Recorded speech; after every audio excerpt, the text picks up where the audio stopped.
Bonjour à tous, pendant un an je vais vous présenter un film par jour, soit 366 films dans l'année. Aujourd'hui on est au 84e film, A Serious Man.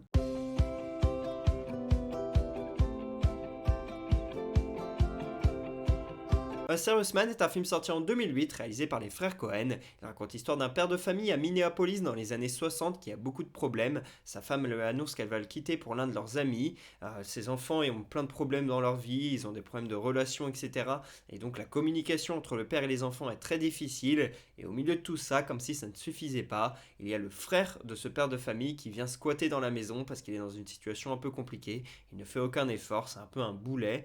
Puis je vous parle pas des problèmes liés au travail qu'il a également. Donc bref, c'est toute une histoire. Et ensuite, ce père de famille qui est un peu au bout du rouleau et qui essaie de trouver des solutions pour régler ses problèmes. L'acteur de ce film, c'est Michael Stuhlbarg, qui n'est pas hyper connu, mais que j'ai beaucoup aimé dans la série Your Honor, dans laquelle Bryan Cranston joue un juge, et lui, Stuhlbarg, eh bien lui, il joue un baron de la drogue, et ça fonctionne complètement. J'aime beaucoup son rôle ici. Il a également joué dans Lincoln, dans Blue Jasmine, et puis également dans Doctor Strange. Dans ces trois films, je n'arrive pas vraiment à remettre sa tête, alors que pourtant je les ai vus. Et puis il a également joué dans le Call Me By Your Name, là par contre je m'en souviens très bien, il joue le père de Timothée Chalamet et ça fonctionne également pas mal. Par contre les autres acteurs sont pas du tout connus, même si je peux vous citer Richard King ou Fred Melamed, je pense que vous ne les connaissez pas, en tout cas pas moi. Par contre les réalisateurs ce ne sont pas des inconnus, ce sont les frères Cohen qui donc ont été nommés au meilleur film et au meilleur scénario aux Oscars, mais ils n'ont pas gagné cette année-là et ils sont toujours entourés à la musique de Carter Burwell qui travaille depuis des années avec eux, qui travaille encore avec les frères Cohen.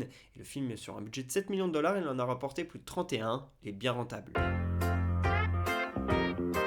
Si je vous parle de ce film aujourd'hui, c'est parce que l'on fête le Purim, qui est une fête juive qui commémore des événements qui sont passés dans la Bible hébraïque. Il y avait une bataille qui devait avoir lieu contre les Juifs, une attaque, et celle-ci elle a été sauvée et évitée de manière miraculeuse. Et donc elle est commémorée au moment du Purim, où on partage un bon repas, etc. et un bon moment en famille. Et donc, voilà. Moi je ne m'y connais pas plus que ça, n'hésitez pas à me donner des détails si vous y connaissez en religion juive par exemple. Et donc voilà, si je vous parle de Purim et de religion juive aujourd'hui, c'est parce que c'est le thème également du film, puisque le personnage principal et toute la famille est juive, et que ça a une importance, notamment à la fin, donc je vous en dis pas plus, mais ça a une vraie importance dans le film, et il faut savoir que les frères Cohen, eux, ils sont juifs, et ils ont été élevés dans la religion juive et dans toute cette culture-là, à Minneapolis, en plus, dans la banlieue, comme on peut le voir, dans un quartier assez cool, assez sympa, ou voilà, un quartier résidentiel, et c'est ce qu'on voit dans le film, et dans les années 60 en plus, et c'est ce qu'on voit dans le film à nouveau, et donc les frères Cohen, ils ont retranscrit beaucoup de leur enfance dans ce film, et ils ont notamment mis à la fin du générique qu'aucun juif n'avait été maltraité pour tourner ce film, une blague d'humour noir, on reconnaît bien les frères Cohen. Ce film, je l'ai vu dans mon appart il y a 2 ou 3 ans, tout seul, avec mon ordi, mon enceinte. À l'époque, je m'étais fait une phase frère Cohen où j'avais vu True Grit, Insanely Win Davis, Oh Brother par exemple. J'en ai déjà parlé de certains et je parlerai d'autres frères Cohen plus tard dans l'année parce que j'adore ces réalisateurs. Et j'ai donc vu A Serious Man, un film qui m'a permis de comprendre un peu la culture juive, la religion juive, parce que je connais pas du tout moi les histoires de religion, etc. Et donc c'est toujours hyper cool culturellement d'en savoir plus. Et ça m'a permis aussi de comprendre les frères Cohen puisqu'on est plongé en fait dans leur enfance au final. Puisque c'est ça qu'ils ont vraiment retranscrit, c'est hyper inspiré, et donc du coup j'ai beaucoup aimé ça pour mieux les comprendre et mieux connaître un peu leur contexte et comment ils sont devenus plus tard les réalisateurs que l'on connaît.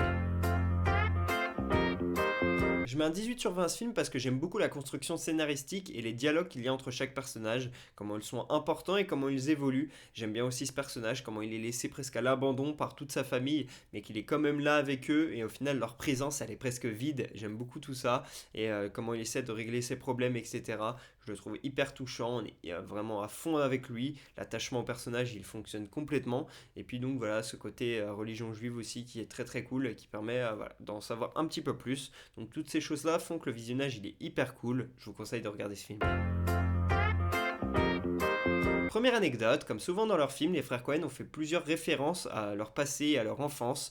Il y a plusieurs noms de personnages qui sont en fait des noms des amis d'enfance qu'avaient les frères Cohen, et le nom du banquier dans le film est un nom d'un banquier qu'il y avait dans les années 60 à Minneapolis. C'était sûrement le banquier de la famille Cohen. Deuxième anecdote, la synagogue que l'on voit dans le film est celle dans laquelle allaient les frères Cohen quand ils étaient jeunes. Ils ont tourné le film dans leur quartier d'enfance. Troisième anecdote, ce film se passe en 1967, et à un moment donné il y a une tornade, et cette tornade en 1967 elle a vraiment eu lieu à Minneapolis, et elle a beaucoup marqué les frères Cohen.